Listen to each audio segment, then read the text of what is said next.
Meet Bob. Bob's been coming to church for a while now. Amidst the busyness of work and life, he wants to grow closer to the Lord, but he feels like something's missing. He reads his Bible, well, sometimes. He's attending a home group and even listening to podcasts of old sermons.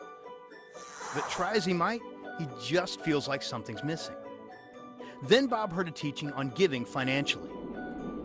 He felt a little convicted, knowing that he and his family were not regularly tithing 10%. But he wondered, does God really command me to give the first 10% to the church? Does the church really even need the money?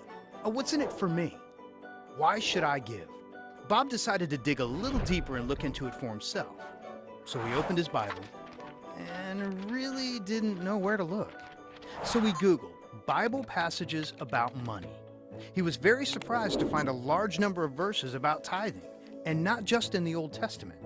Jesus himself taught about tithing to the local church. Now Bob was really feeling convicted. He was beginning to see why the tithe was so important. It wasn't about the church needing money or trying to scam him in some way. It was a question of the heart. Bob repented of his disobedience, and he started to return the first 10% of his income to God. He was pleasantly surprised to see breakthroughs in many areas of his life. His relationship with his children, his marriage, and even his finances began to improve. Bob thought back to one of the verses that he'd read about the tithe.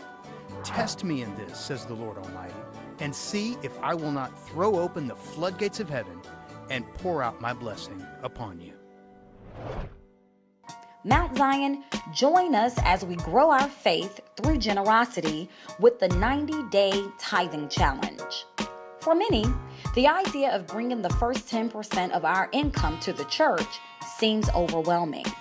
The thing is, it doesn't matter how much or how little we make, God promises to pour out blessings on us when we tithe. Tithing is about training our heart to be obedient to God and trusting His word. We will not need to sacrifice when we are obedient, according to 1 Samuel 15 and 22. We know generosity is a huge step towards obedience, but you're not in this alone. We want to support you. We want to know that you're taking your next step in faith by bringing your full tithe to the church with this 90-day tithing challenge. Sign up, study, and step out on faith. To sign up for the challenge, you can go online to www.mountstlouis.org and download a devotional, or pick up a registration form and paper devotional from the church office.